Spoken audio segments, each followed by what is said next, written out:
Mr. President. Democrat Webb.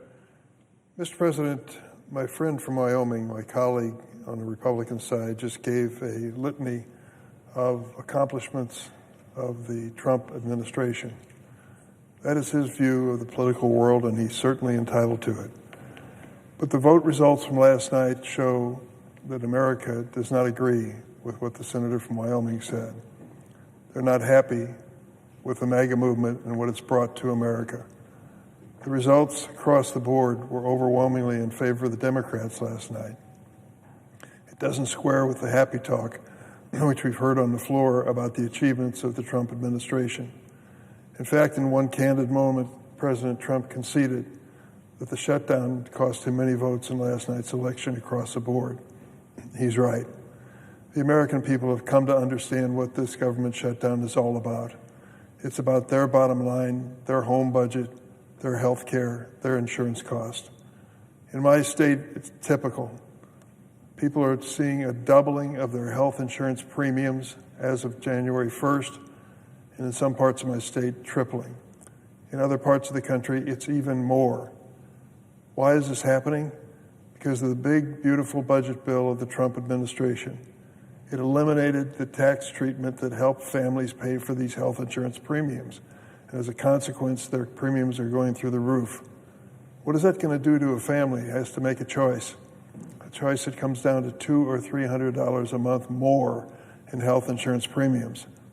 Some will be able to afford it, I'm sure, but others won't, and they'll give up on their health insurance coverage. That's a terrible position for any family to be in. And it also creates problems when it comes to health care providers, hospitals, clinics, doctors, and such. They're going to find themselves in a terrible situation when these same sick people with no health insurance come to the hospital. Sure, they'll be treated. We do that in America. But they're going to end up incurring costs for that hospital that will not be reimbursed. What does that do for the rest of us? With health insurance we can afford, we're going to end up paying more when it's all over. You cannot ignore the health insurance problem in America, as the Republicans hope to do. That is what is driving this government shutdown, and it's time for it to come to an end. I hope that President Trump, after last night's election results, will see clearly that he is being blamed rightly for this shutdown and that it has to come to an end and we have to move forward as a nation. The sooner, the better. The things that are happening across the board here are just indefensible. The president yesterday was weaving back and forth between saying he was going to pay all of the SNAP food benefits to hungry families in America and then saying he was going to cut them all off unless we ended the government shutdown.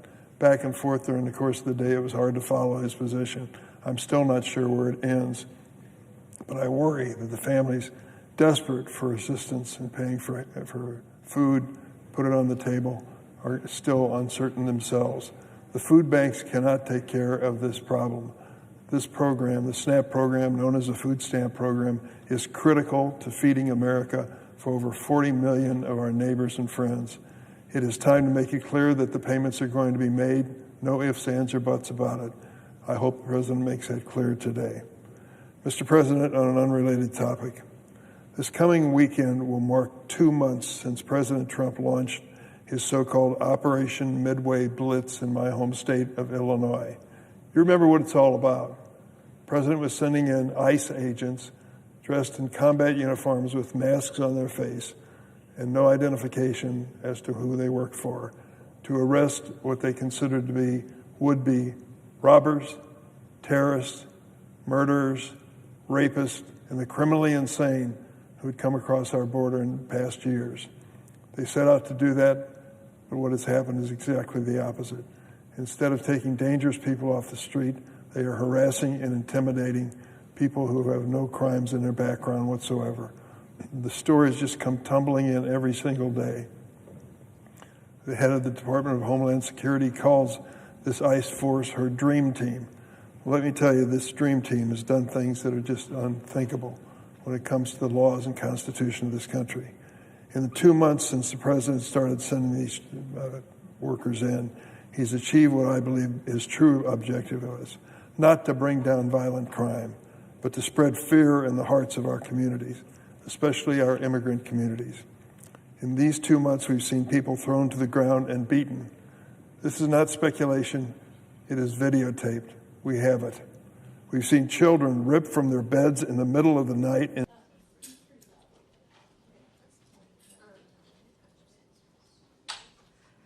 This one? Hello, hello. Check, check. Hi. Do you got it? Okay.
Back at least 10 minutes, at least. I'm going to try to get at least at 2. I'm hoping for a 4 to 5 heads up. Okay, thank you. Y'all can hear me. That 16 people reported there were 16 families that went to the reunification center. Got it. We're looking to see if there's any place that get away with somebody actually reported the 16 people missing.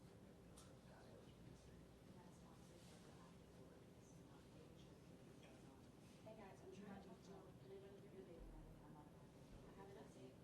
Right, you're asking about certain job 1, 16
parking lot that's kind of blocked off, and then on the right side there's a small building with an open parking lot. Hey, I'm on party line. Can anybody put lights? Okay, cool. And also we got pushed back at least 10 minutes. Nobody's responding to me and I have everything going on, so. I could send you my location if that would be helpful, or if you need the address. That would be helpful. Yeah, I got you. Okay. I have everything turned on. Yeah, I'll try again to like. Okay. Okay. Yeah. All right. We should have about 8 minutes before it starts, so hopefully we can get you in time. Yep.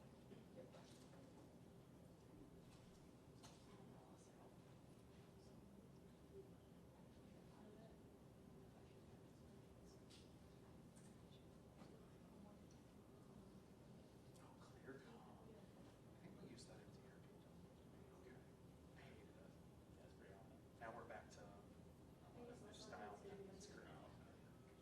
It's nice. I can't wait to get back to that. Oh, yeah, he says he can hear you barely. Yeah, I'm talking. This is me kind of at the volume. I'm not sure there's a way to Got turn three it down, out but I'm gonna now. give them the heads up and they give us a heads up on time. It happened right on us. No, we already had me free to reserve for it. Yeah, I was the third, I was the first Bayside crew sent, because I just finished. I will I go thought, on okay, we're Thursday, good for an just hour, a and heads then up on time. we got to Uval campus, like on the overpass, like saw the smoke, like we're it's being all nighter. Is my food dirty? So I think it's gonna feel like this. I haven't prepared on the food side. You can't live off of free snacks. I'll give you some of my cookies.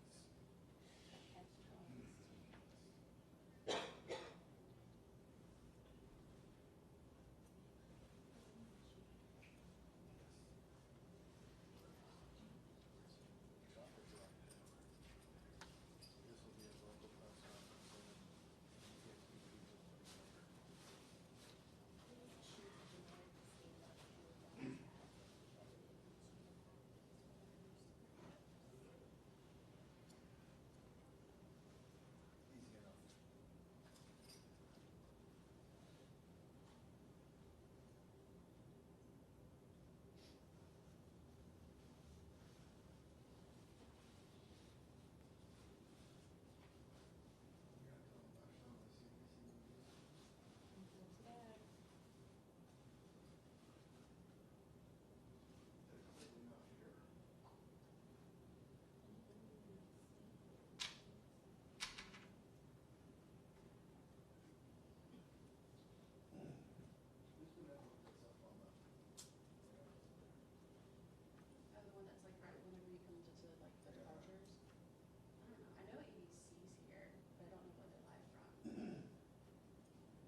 Yeah, you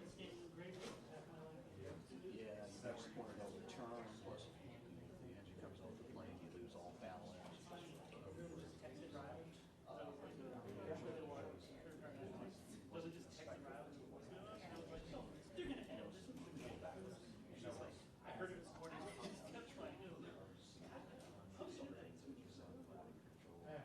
It's raw and uncut.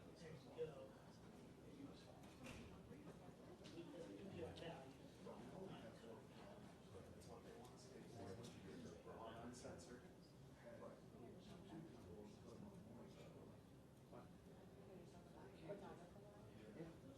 Yes, you want to confirm. I saw it was his face. Yes, you are correct. We all the head hitters.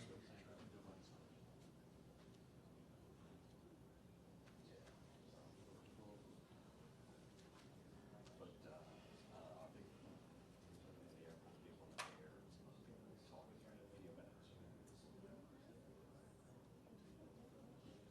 He has an advisor who came from the airport. The mayor, airport officials.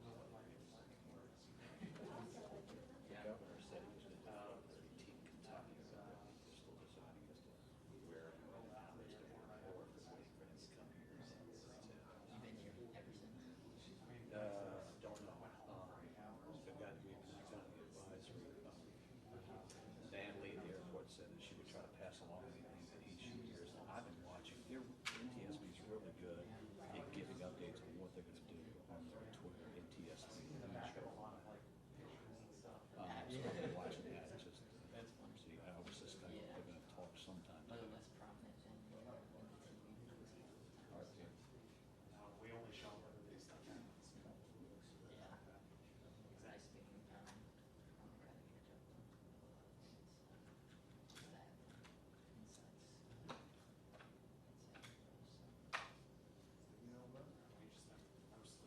I was sticking the light, snap it, stuff in like the last 2 weeks. Let's add something into the mix. This stuff won't go away for a while.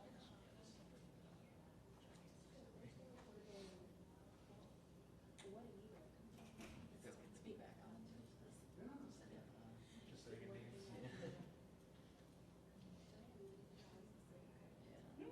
I think your successor might be Yeah,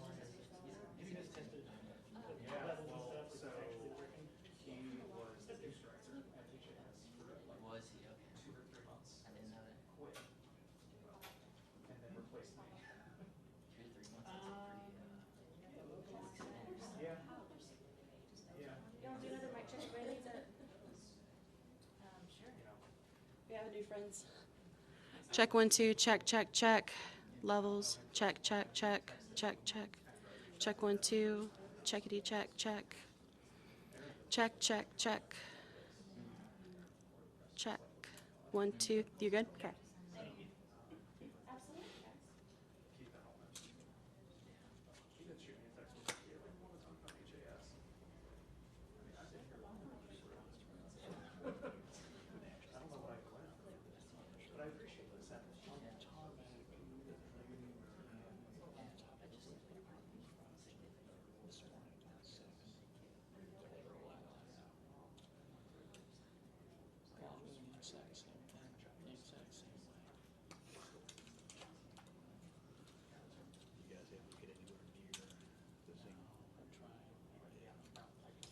Trying not to do anything. But I'm losing patience with being good. Not. Trust you'll find a way. Not making much. Got bail on it? No. No.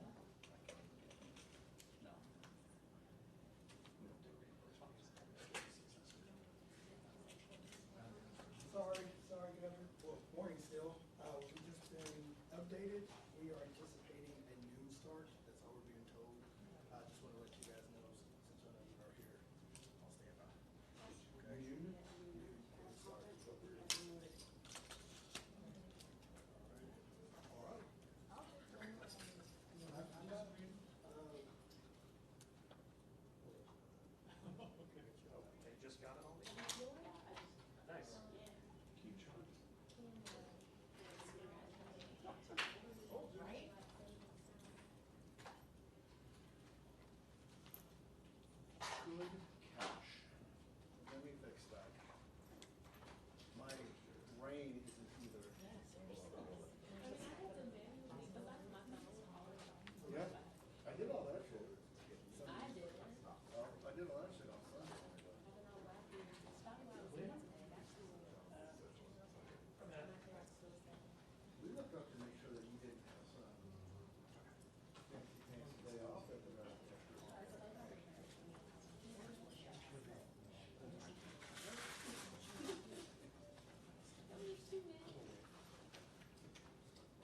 for the second hit, I don't have it for this.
hey, I just got this alert, what should we do? Yeah. Like, totally ignored. Right. It was like, hey, are you ready to go live? Yeah, exactly. Yeah. Oh, yeah.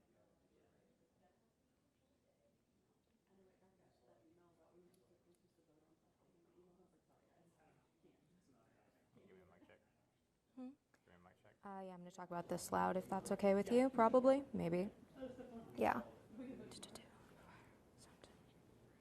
Yeah, can you hear me? Yeah, I can hear you. Oh my God, yeah, congrats. Yeah. Congrats. So it's funny, there's Heard. like, we can't die out there yet because you haven't had a chance to get into the life insurance. Yep. Yeah. Shot good? How long would that hit need to be? Do you want nuts and bolts or do you just want basic? It'd be suspicious Heard. if, 2 days after you get married, and then die. Yeah. Did you plan this one? Like, oh, there was 4 people on board. Yeah. For some reason, there was a reporter on board this. How was it? Honestly, it worked out really, really well.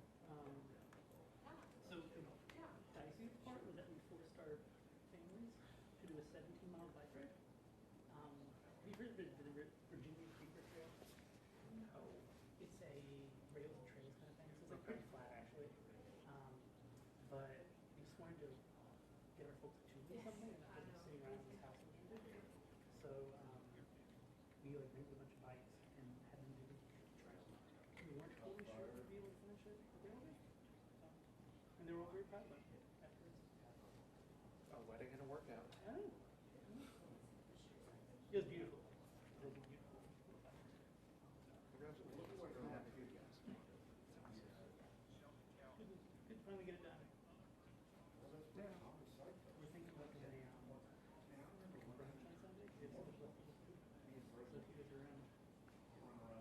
We're in St. Louis this weekend, but we'll come back sometime midday. So if you guys are having just people over hanging out, we'd love to see you. It's like, we have so many eggs I never got even used. It's like every St. Patrick's Day for us. Yeah. I understand.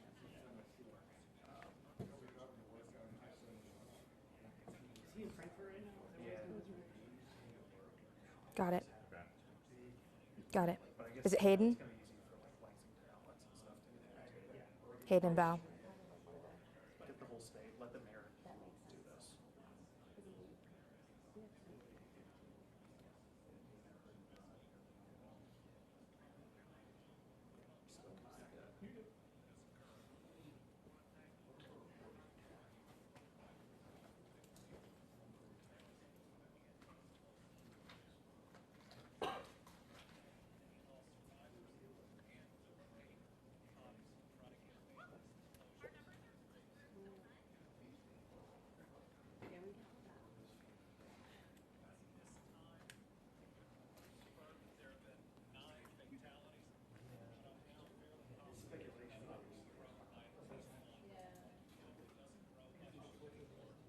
kind of good.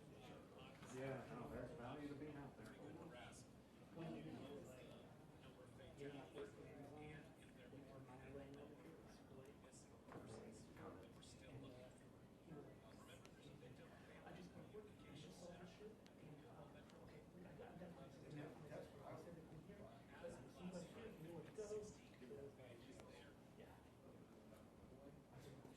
Not the right time, but I just hung up there. Yeah. One of the things when we were driving, trying to get to the show, like we were driving through, like, on 3rd Street, like through Kansas. Yeah. I would give anything to stop and just talk to people, like, once that. Yeah. But we had to get to a spot. Yeah. So we had to show us. That's what just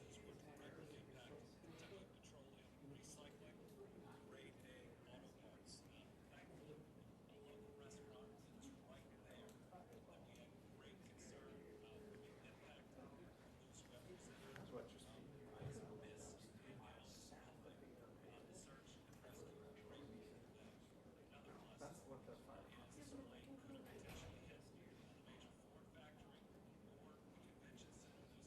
Like maybe that's Probably from takeoff to. yeah, you can take that to like all the way down the runway, 5 or 2. You specific about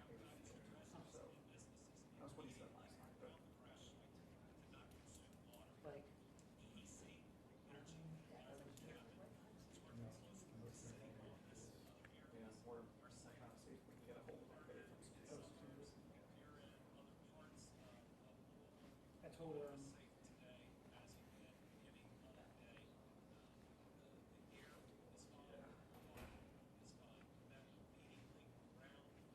some of the round of the work with the computer. It's expensive, but it's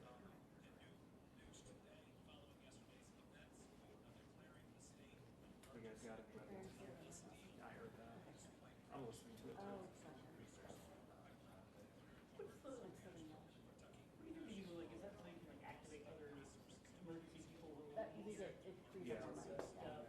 Like more It's more like kind of, reserves. yeah, And the like National Guard, they could probably deploy if they Yeah. needed yep, to. exactly.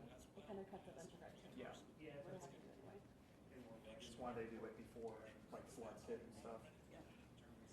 when people are protesting ICE. Yes.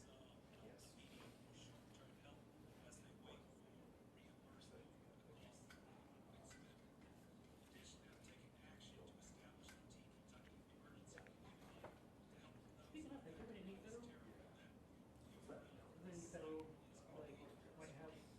I haven't seen anything, I haven't seen anything They're yet. probably still busy. But, I didn't even know who won last night, so I went home and I was like scrolling, and I'm like, oh. yeah. And that's probably where their head's probably at more these days. Or at least today.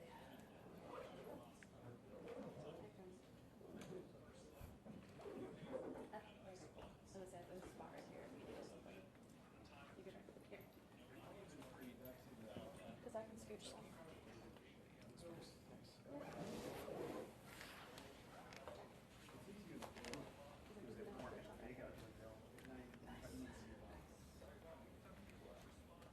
You know, politics don't stop. Yesterday's deadly plane crash. We must also remember. He's talking about staff down. Stand by.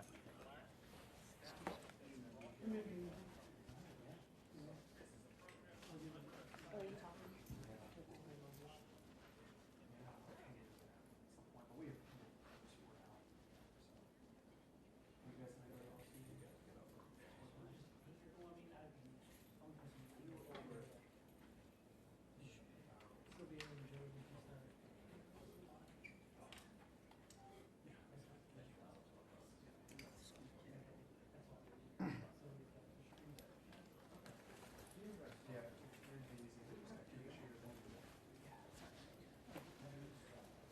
Any questions for this video? They'll be the boots on the ground.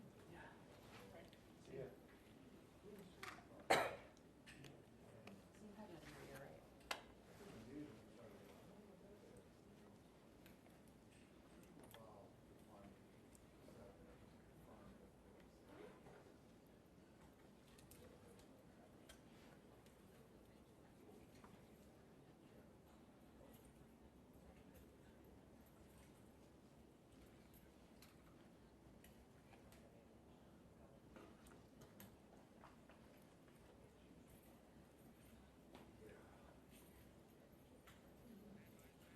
Stand by.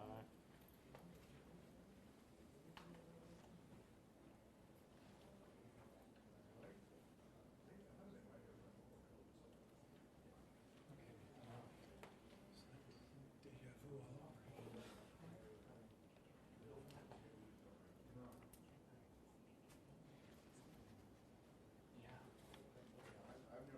The beat goes on. Even with the mayor this morning. You guys been to see and stuff?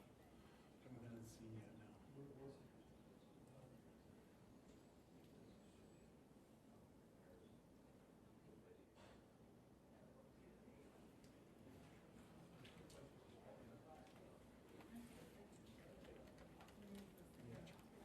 Long time no see.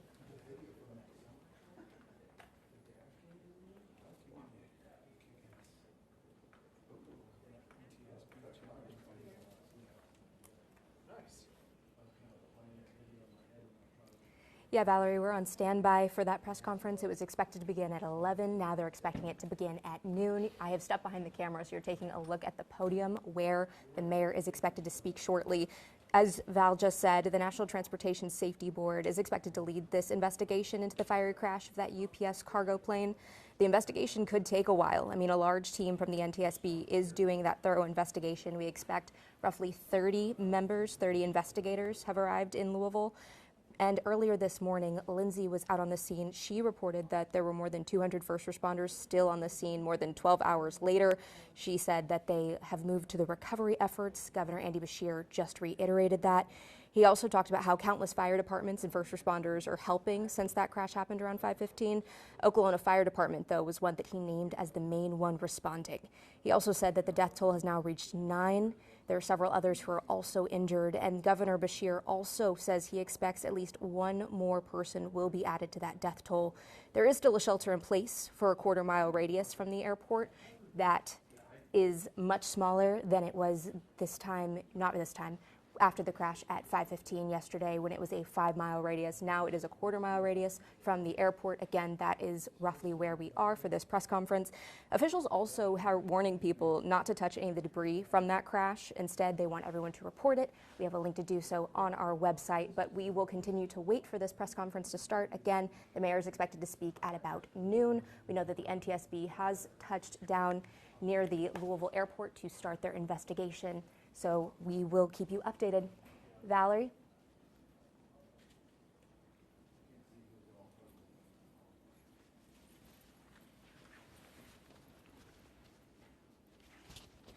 How quiet it got.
I've already done a light check.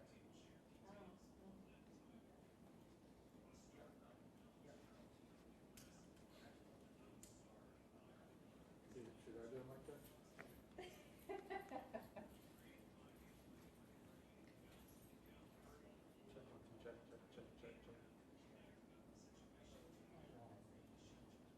I would, but I don't like doing it in front of all these screening cameras. Check.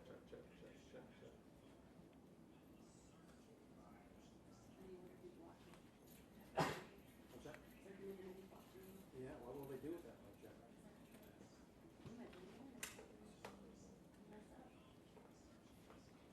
If I try to count to 3 and I get lost. I didn't want them to sign shutdown, and I could have like made a joke on the restaurant. Yeah, maybe so. And I had somebody from another station back in Alabama be like, why do you have that in the restaurant? Attention, please. The press briefing will be in here momentarily.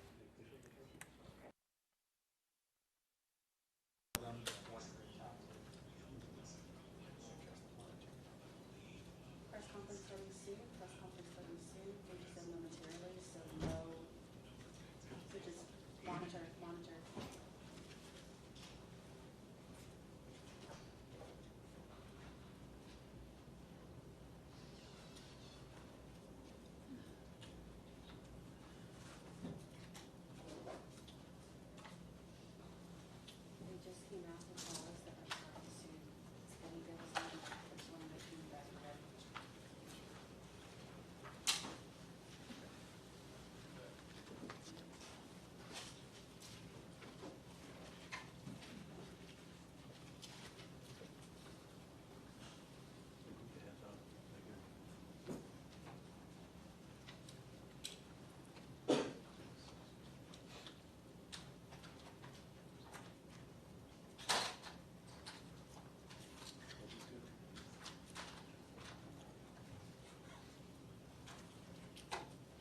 fight to lower costs, improve health care, and reach a better future for our country.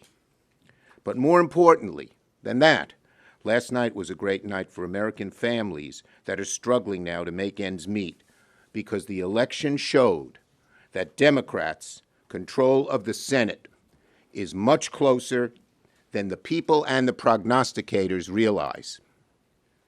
The more Republicans double down on raising costs and bowing down to Trump, the more their Senate majority is at risk. We are seeing this from one end of the country to the other. That's not my opinion. Guess whose opinion it is? That this shutdown is hurting Trump and the Republicans. Trump himself. Here's what he said. This is his words. The shutdown was a big factor, negative for the Republicans. That's what he said about the elections last night. Comes right from him. He knows it. And when Leader Jeffries and I met with Donald Trump in the White House a month or so back, we told him this was going to happen. We warned him that if he didn't do something working with us to address the health care needs of America, and instead insisting on no negotiation with Democrats, that was a recipe for disaster for the country, and it would come back to haunt him. Last night should make it clear to Republicans that they simply cannot continue to ignore not only us, but the American people for the good of the whole country. So again, Leader Jeffries and I this morning demanded that Donald Trump sit down and meet with us to address the health care crisis. Anytime, anywhere, any place, we're ready to meet with him. It's time to sit down and negotiate with Democrats to bring this Republican shutdown to an end and address the health care crisis. But if Donald Trump were smart, he'd recognize the election results for what they are. And at least this quote indicates he may. What are they? What are these election results? They're a bolt of lightning and a wake-up call to Donald Trump to start working with us to end this crisis. The takeaway from last night was unmistakable. Democrats swept in states across the country, red and blue alike. Democrats won in New Jersey by an astounding margin. In Virginia, in Mississippi, in New York, in Pennsylvania, in Florida, in statewide elections, in citywide elections, and in local elections. From school boards to state houses, voters sided with the party that's fighting for them, the Democratic Party. Let last night ring like a siren in Republican ears. The American people are tired of Donald Trump in his willy-nilly policies, raising their costs and just helping his very wealthy friends. The American people are tired of Donald Trump raising health care premiums, ignoring working people. So the way forward is simple. To Donald Trump and the Republicans, work with Democrats, work to end your shutdown by meeting with us and addressing the health care crisis. The American people have spoken. It's about time the Republicans finally listen. Okay? I am ready for your questions. Yes, this gentleman right here. I didn't recognize him, so I figured I'd call him. Thank you, Leader. What do you say to Republicans claiming you waited until after the elections to reopen the government? If they pass these elections, part of your... Give me a break. We've been trying to meet with Thune and Johnson since late July. We've been trying to meet with Trump since September, and they've said no. We're not the ones waiting. They are. But maybe this election is a wake-up call to them. Yes.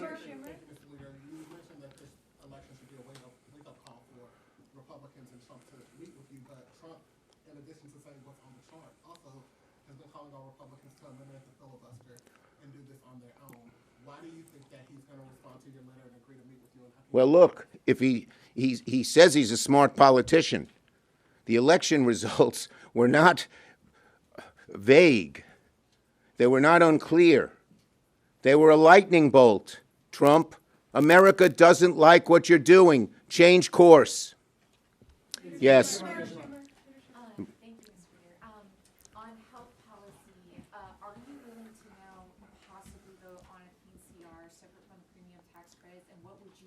The answer, as I said, is simple, and what we've been saying all along. Republicans who caused the shutdown by not even negotiating with us on a partisan bill should sit down with us and address the health care crisis. That's the way to end the shutdown, plain and simple. Yes, Manu. Senator Sanders just came here, and he made very clear that a vote itself to extend the subsidies on Obamacare is not enough. We need a commitment that this will become law. Are you in the same place? Look, I'm not going to negotiate in public, but we must address the health care needs of the American people. The Republicans got to sit down and talk to us about it. And I agree with Bernie Sanders. The way to solve this is for Trump to sit down with Jeffries and I. That's why we demanded it this morning. Yes. Go ahead. No. Yeah. Thank you.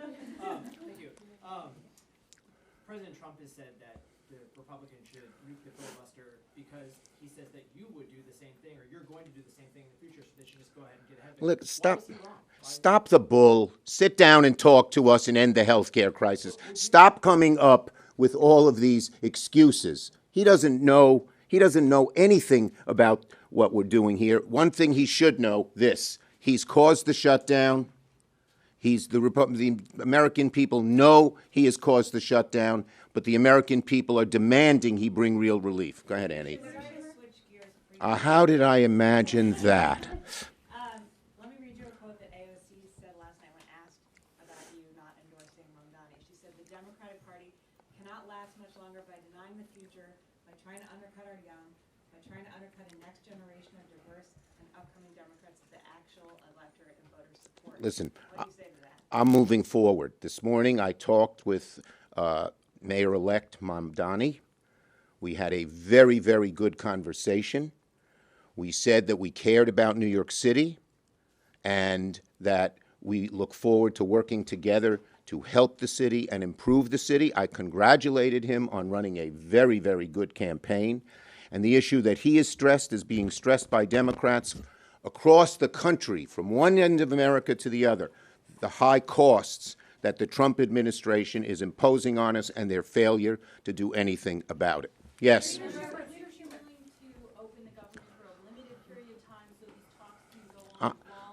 Look, I'm not going to negotiate in public, but the bottom line is simple. The American people have spoken. End the shutdown, resolve this health care crisis, sit down and talk with us. We've been saying it for a long time, but that is becoming obvious even to Republicans, even to Donald Trump, who's often a very stubborn guy. Yes. Yes. Look, I've always encouraged Democrats and Republicans to sit down and talk with each other, but all of we Democrats agree, just about every single one of us, that Trump should sit down and talk with us as a way to solve this. Everyone agrees on that. Okay? We'll take last one. Would you, just following on that, would you accept a vote at a later date on health care? I'm not negotiating in public, but I told you what the answer is. The answer is to sit down and talk to us.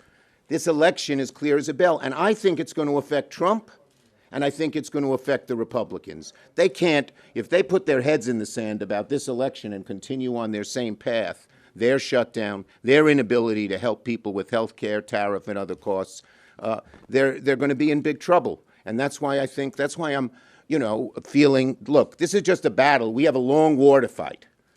But the war we're fighting, the electorate supports, which is bring our costs down. Trump promised to do it on day one. Costs are going up.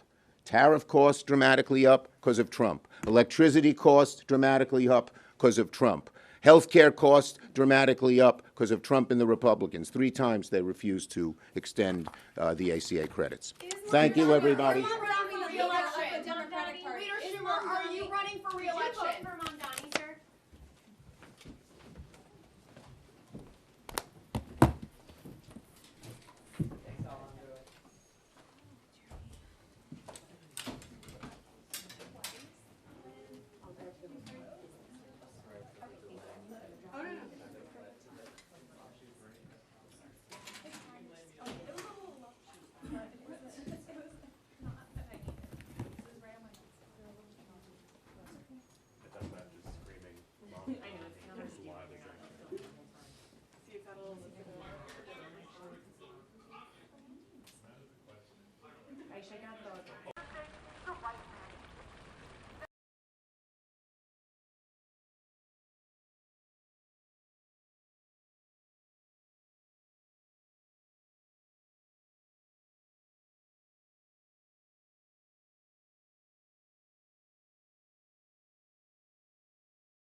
Mr. Schmidt, aye.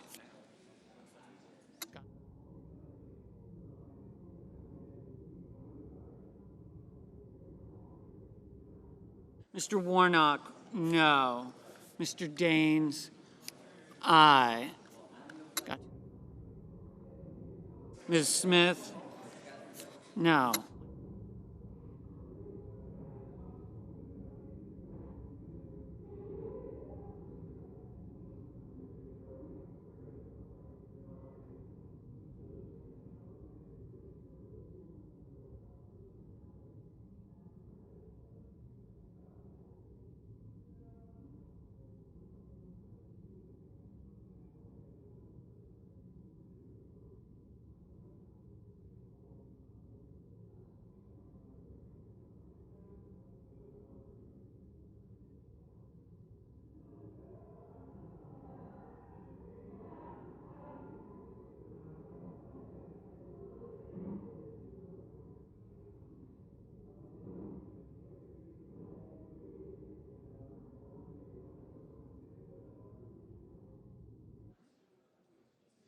Mr. Tillis, aye. Ms. Warren, no.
Mrs. Gillibrand, no.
Mr. Sullivan, aye. Mr. McConnell, aye.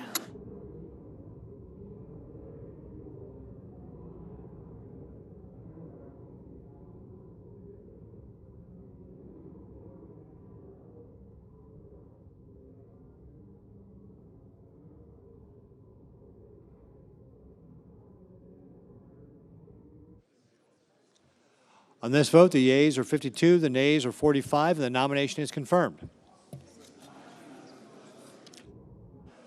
Under the previous order, the motion to reconsider is considered made and laid upon the table, and the President will be immediately notified of the Senate's action.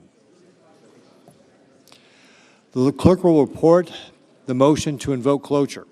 Cloture motion, we, the undersigned senators, in accordance with the provisions of Rule 22 of the Standing Rules of the Senate, do hereby move to bring to a close debate on the nomination of Caleb Orr of Texas to be an Assistant Secretary of State, Economic and Business Affairs, signed by 17 senators. Under the previous order, the mandatory quorum call under Rule 22 has been waived. The question is it the sense of the Senate that the debate on the nomination of Caleb Orr of Texas to be Assistant Secretary of State for Economic and Business Affairs shall be brought to a close? The yeas and nays are mandatory under the rule. The clerk will call the roll. Ms. Alsoo-Brooks.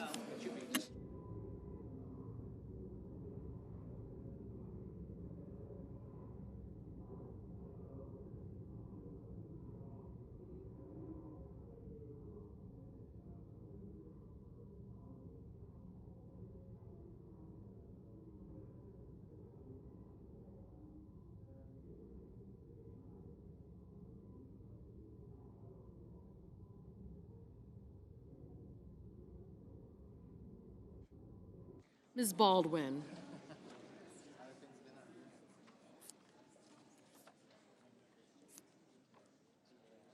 Mr. Banks.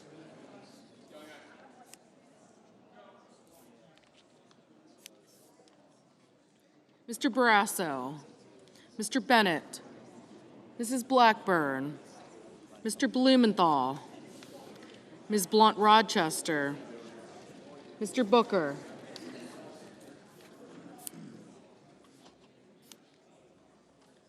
Mr. Bozeman. Mrs. Britt. Mr. Budd. Ms. Cantwell. Mrs. Capito. Mr. Cassidy. Ms. Collins.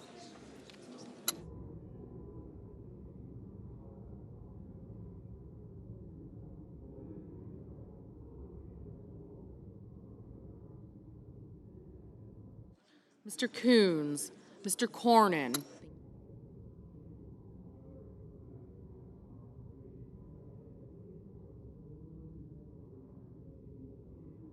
Ms. Cortez Masto, Mr. Cotton, Mr. Kramer, Mr. Crapo,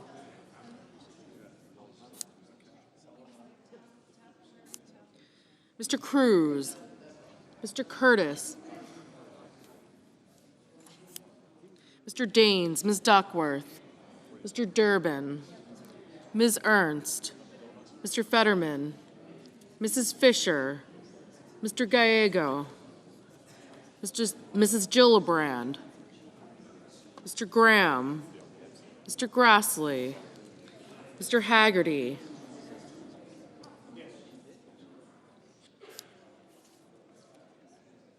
Ms. Hassan, Mr. Hawley, Mr. Heinrich, Mr. Hickenlooper, Ms. Hirono,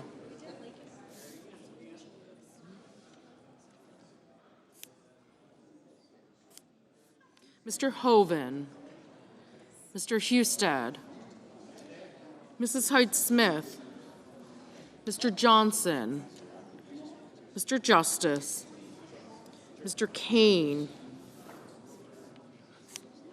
Mr. Kelly, Mr. Kennedy, Mr. Kim, Mr. King,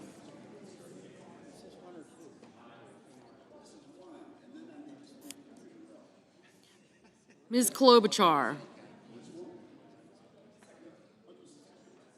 Mr. Lankford, Mr. Lee, Mr. Lujan, Ms. Lummis, Mr. Markey, Mr. Marshall,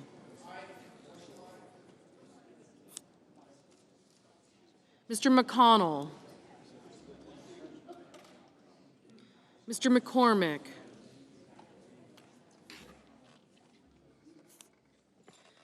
Mr. Merkley, Mrs. Moody, Mr. Moran,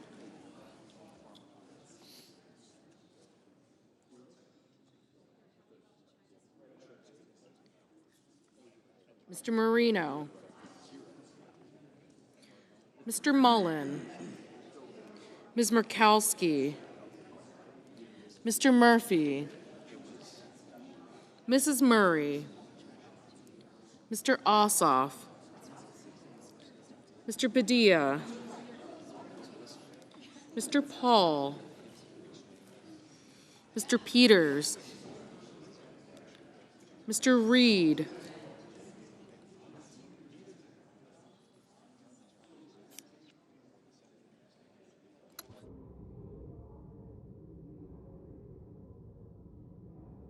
Mr. Ricketts, Mr. Risch, Ms. Rosen, Mr. Rounds, Mr. Sanders, Mr. Schatz, Mr. Schiff,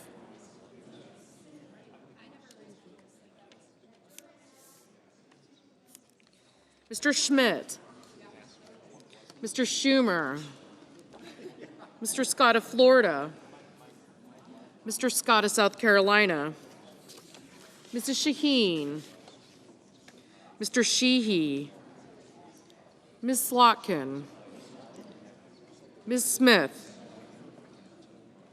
Mr. Sullivan, Mr. Thune, Mr. Tillis, Mr. Tuberville,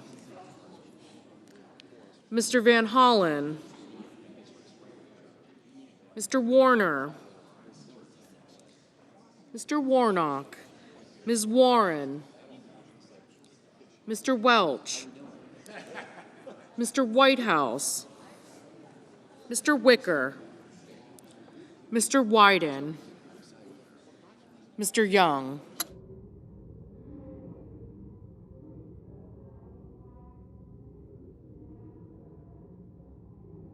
Senators voting in the affirmative: Bozeman, Cotton, Curtis, Daines, Ernst, Fetterman, Graham, Grassley, Hyde-Smith, Justice, Kennedy, Lankford, Marshall, McCormick, Moran, Ricketts, Risch, Scott of Florida, Sullivan, Tillis, Wicker, and Young. Mr. Cornyn, aye. Senators voting in the negative: Also Brooks, Blumenthal, Gillibrand, Kane, Kim, Paul, Reed, Sanders, Schatz, Schiff, Smith, Warnock, Welch, and Wyden.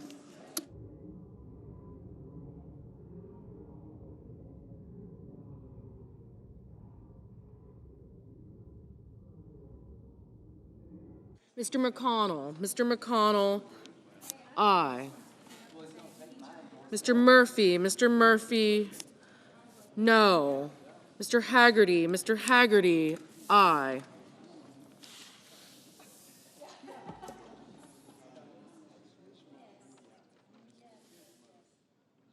Ms. Cantwell, no. Ms. Murkowski, aye.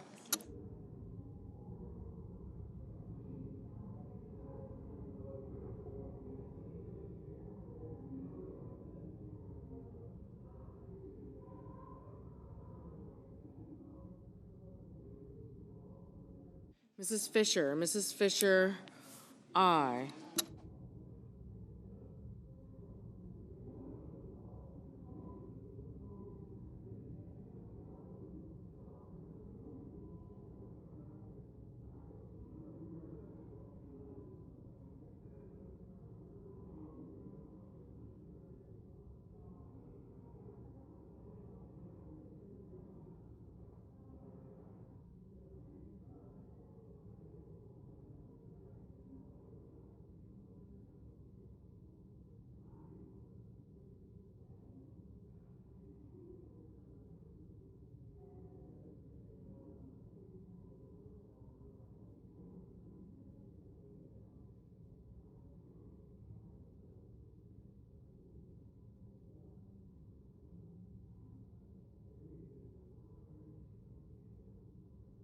Mr. Heinrich, no.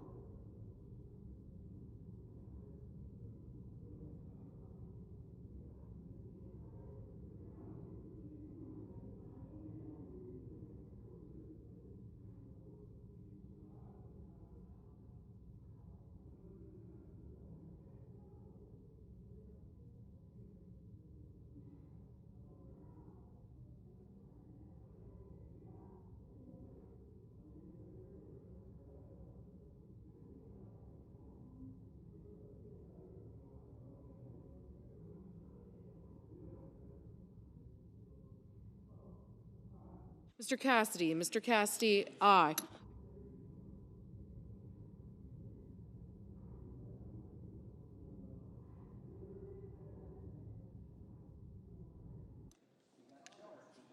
I guess this might last through the week. Ms. Collins, aye. Mr. Thune, aye. Mrs. Moody, aye. Mr. Mullen, aye. Ms. Hirono, no.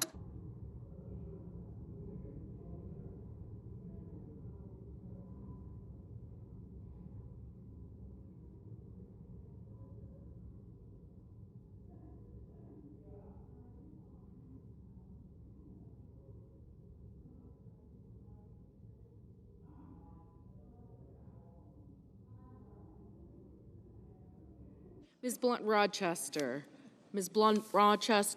no. Ms. Lummis, aye.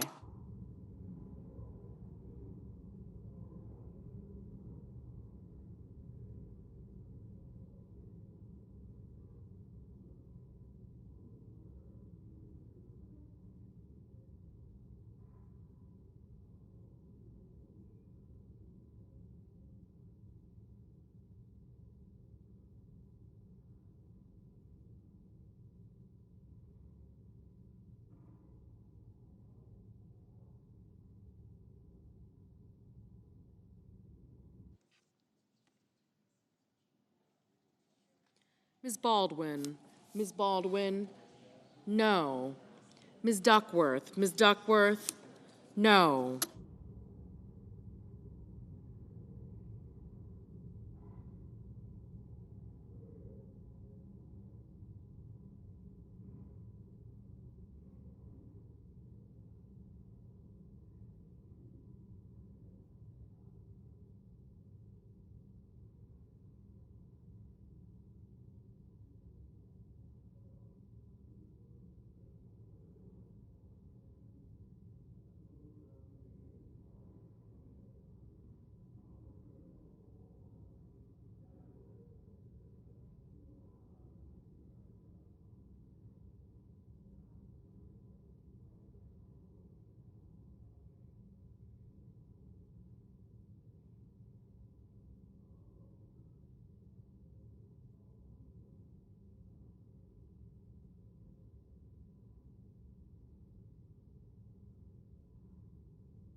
Ms. Warren, no.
Mr. Merkley, no.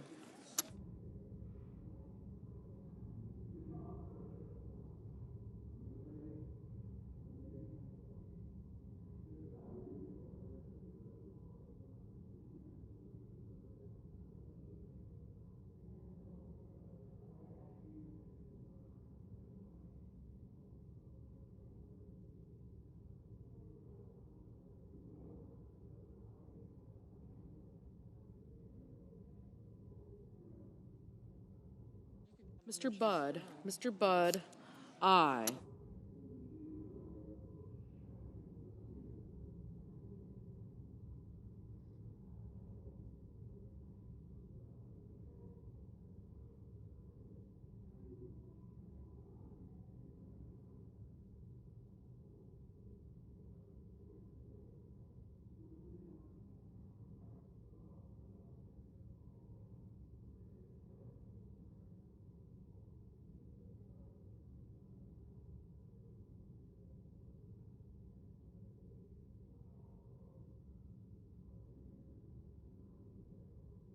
Mr. Husted, aye.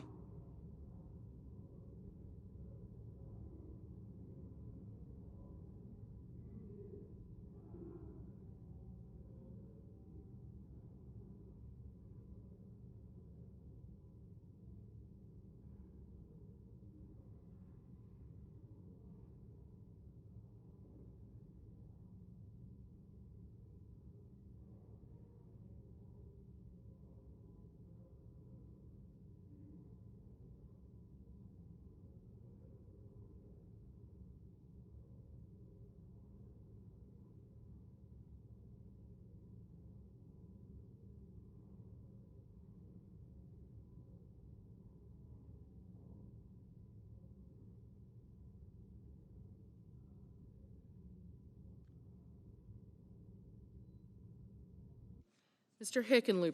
Hickenlooper, no.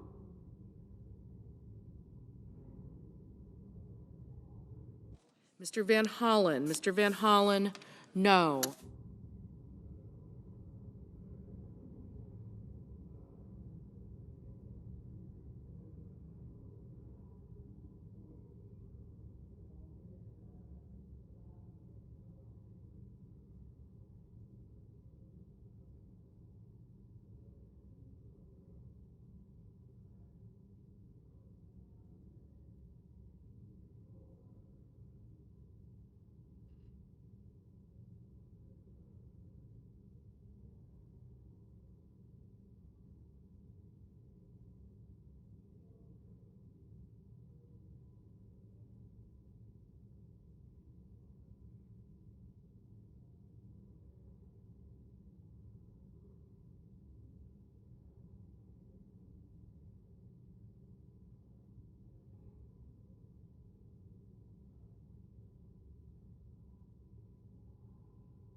Mr. Coons, aye.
Mr. Bennett. Mr. Bennett, no.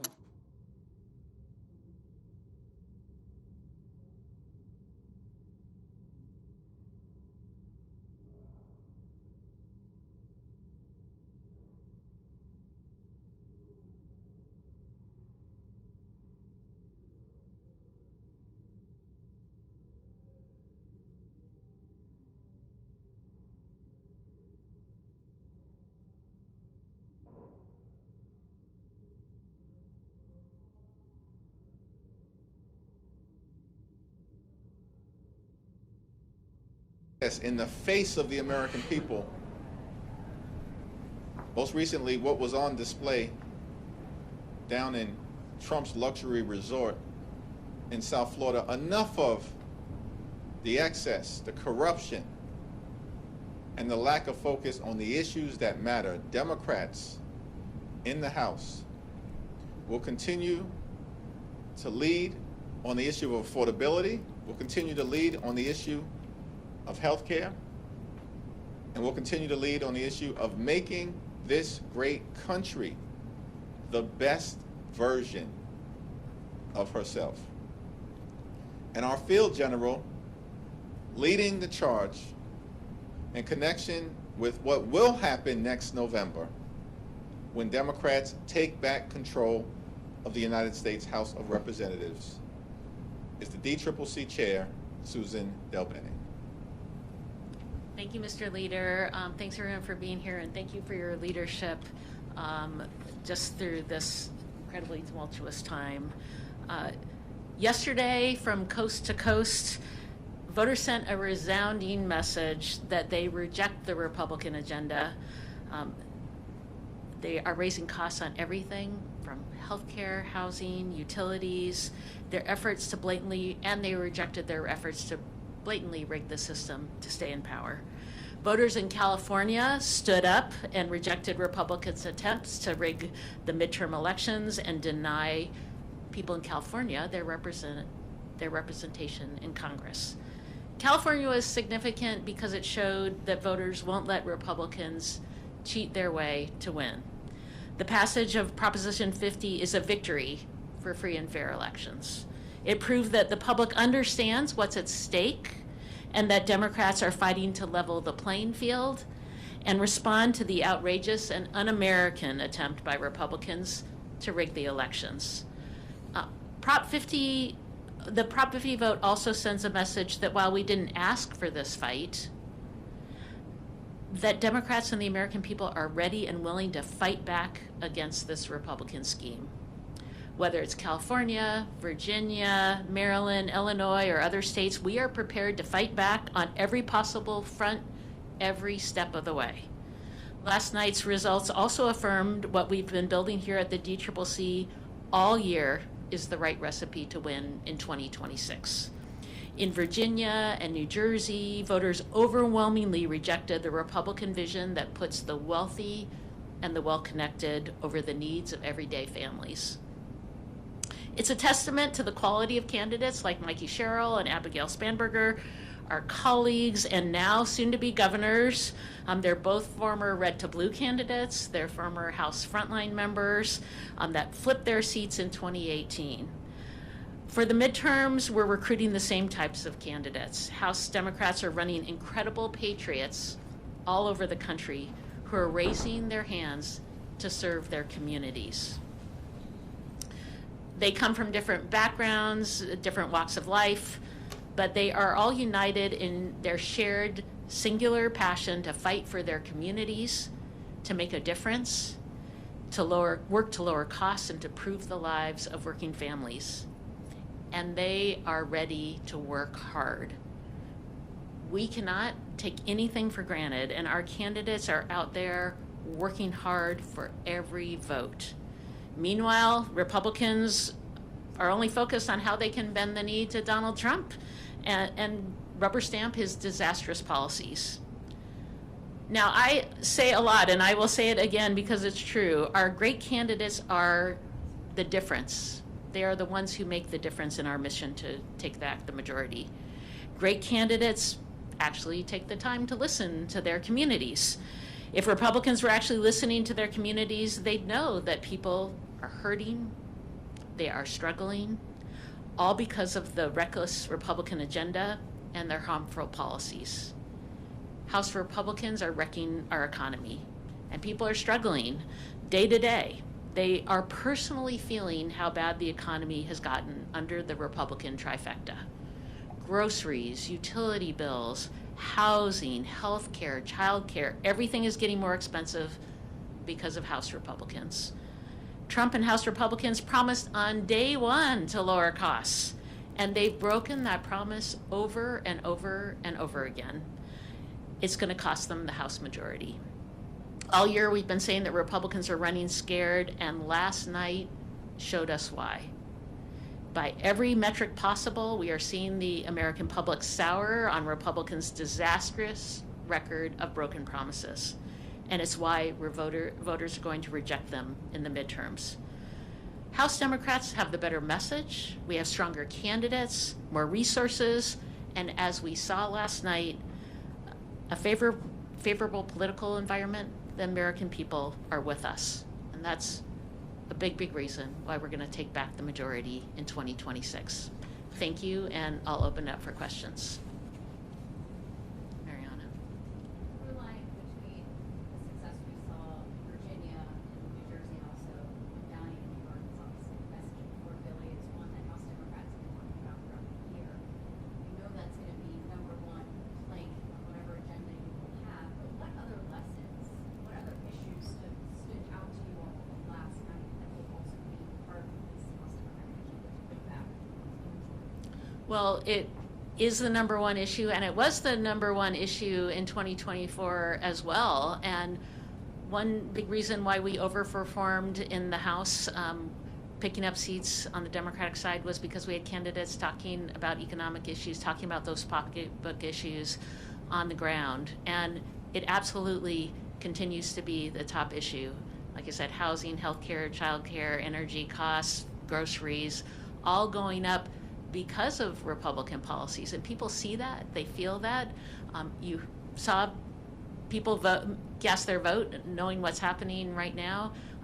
We have candidates across the country who are talking about that. So that is having great candidates talking about the issues that matter, working hard, and actually listening to people is a huge reason why we win. Affordability is definitively the decisive issue, as we saw last night, and our candidates now, governors-elect or mayors-elect, are on their way to serving the communities that they sought to represent, because they leaned in aggressively on driving down the high cost of living and addressing the affordability crisis that we have throughout America. In an environment where Donald Trump promised to lower costs on day one, but costs haven't gone down, costs are going up. Trump tariffs are making life more expensive for the American people by thousands of dollars per year, and the American people know it.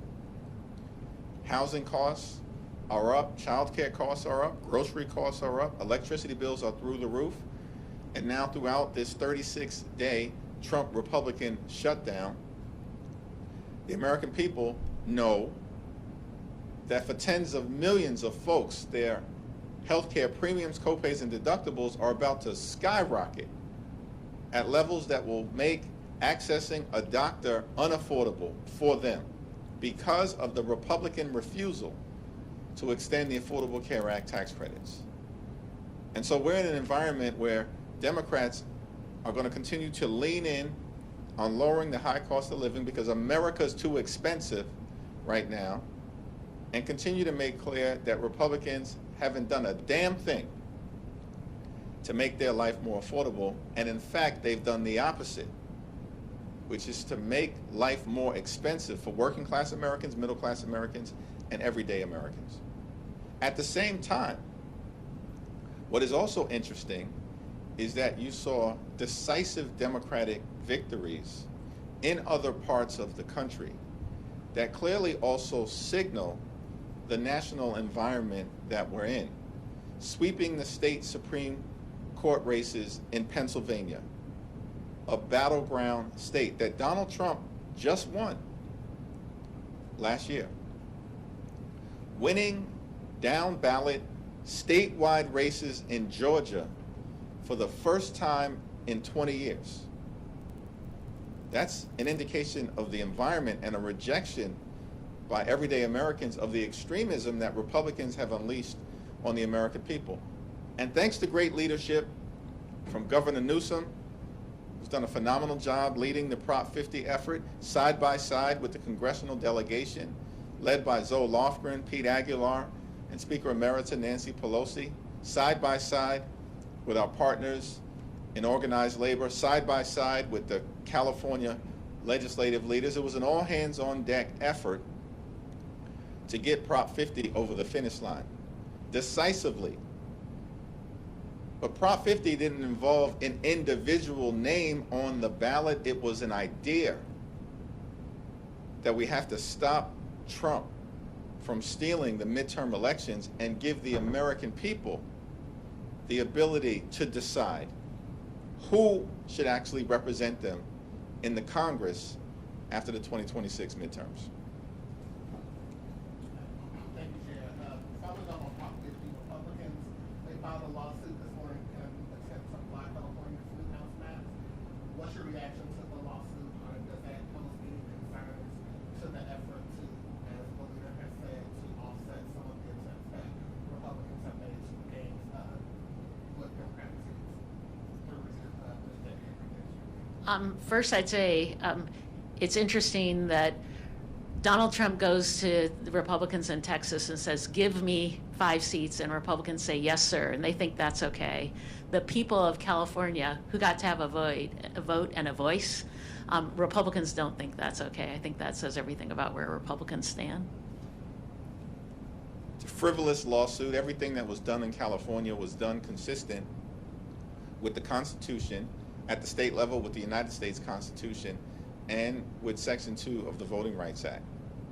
Compare that to Texas, where everything was done to undermine the Voting Rights Act and violate the Constitution, because the 5 districts that were targeted by Donald Trump and Texas Republicans were all represented by African American or Latino members. All 5 that they want to wipe out as part of their effort to rig the midterm elections.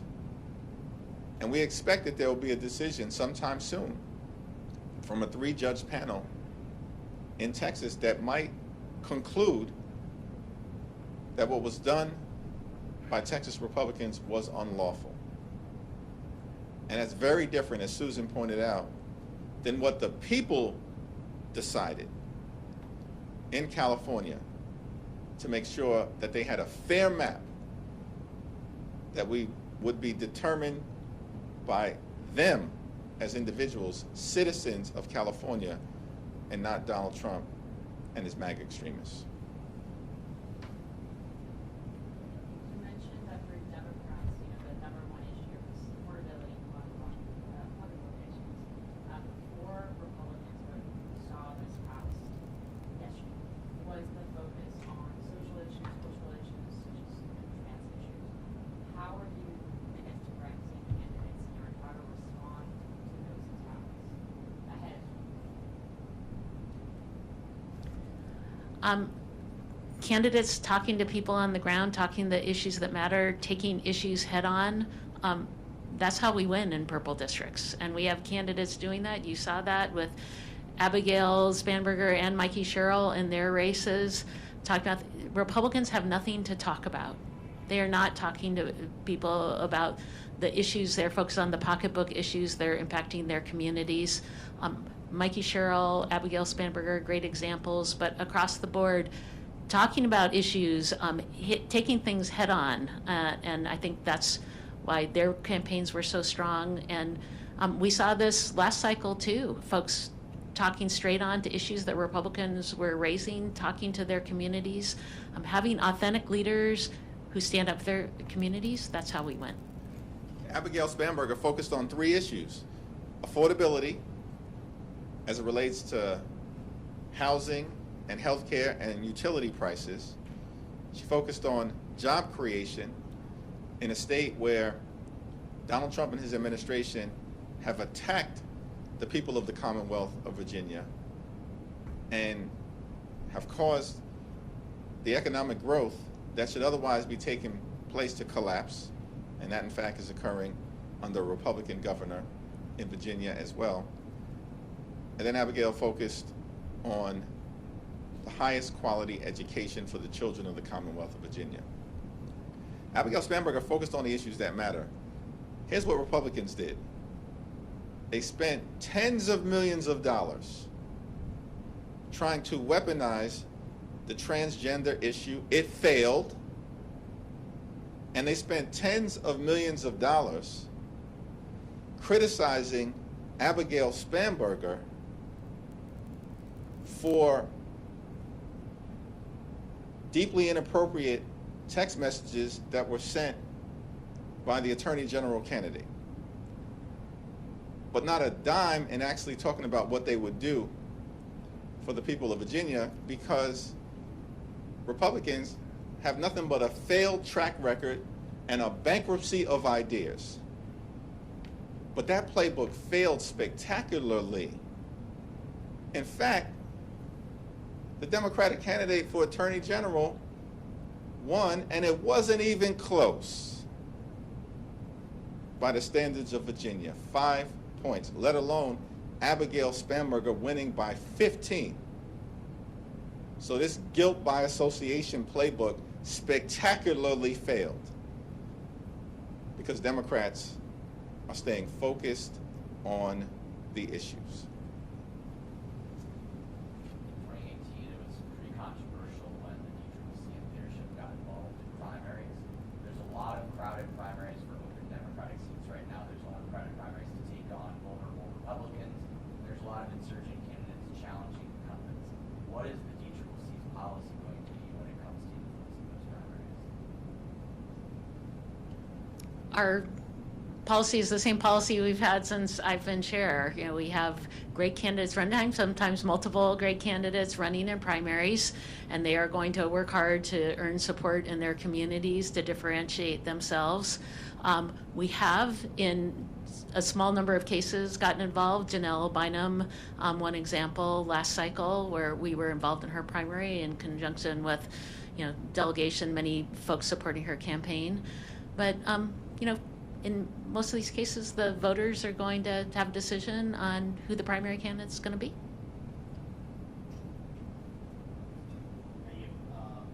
Senator Sanders just followed up on that question a short time ago. Was asked about particularly primaries. He said, of course, there's a division within the Democratic primary. How do you guys think about some of these competitive primaries when it comes to trying to put forward a unified message going ahead? Well, the DCCC focuses on swing seats, defending our frontline incumbents, all of whom are on their way to winning re-election, and flipping red seats blue. And the DCCC has never gotten involved in primary dynamics that involve safe Democratic seats, and that policy has not changed. Earlier today, President Trump said the shutdown had probably hurt Republicans in elections, especially in Virginia. I'm wondering if that gives you any encouragement that this could kind of bring Republicans to the table for negotiations to end shutdown. The responsible thing to do, and this has been the case since October 1st, is for Donald Trump, Mike Johnson, and John Thune to sit down with Democrats on Capitol Hill who represent half the country so we can reopen the government, enact a bipartisan spending agreement that actually makes life better for the American people, including as it relates to driving down the high cost of living because America is too expensive, and decisively addresses the Republican health care crisis that is crushing people all across America. Working class America, small town America, rural America, urban America, the heartland of America, and black and brown communities throughout America. Republican policies are crushing people, particularly as it relates to the cost of living and health care, and the American people are rejecting that extremism, and we saw it on full display from coast to coast and everywhere in between last night. Last question. To follow up on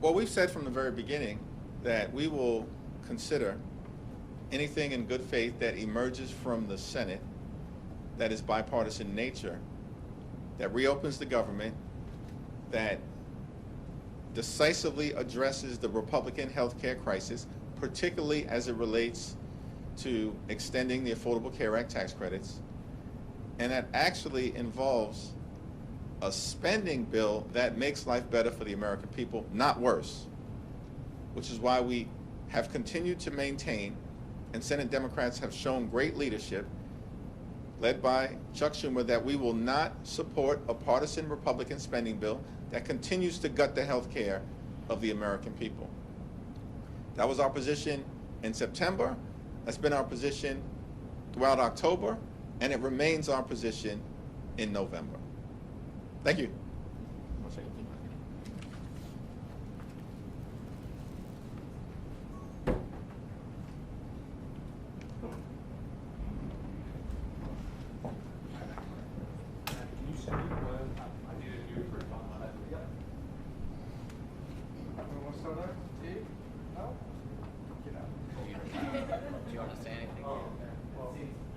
I appreciate it. Absolutely, that made life much easier.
Good take, boss. Baby steps. Okay? We're going to stop for a moment and let people catch up.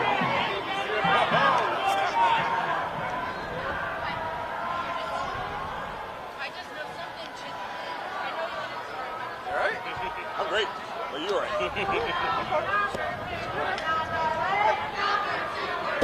Hi, my ladies. Hi, my ladies this morning.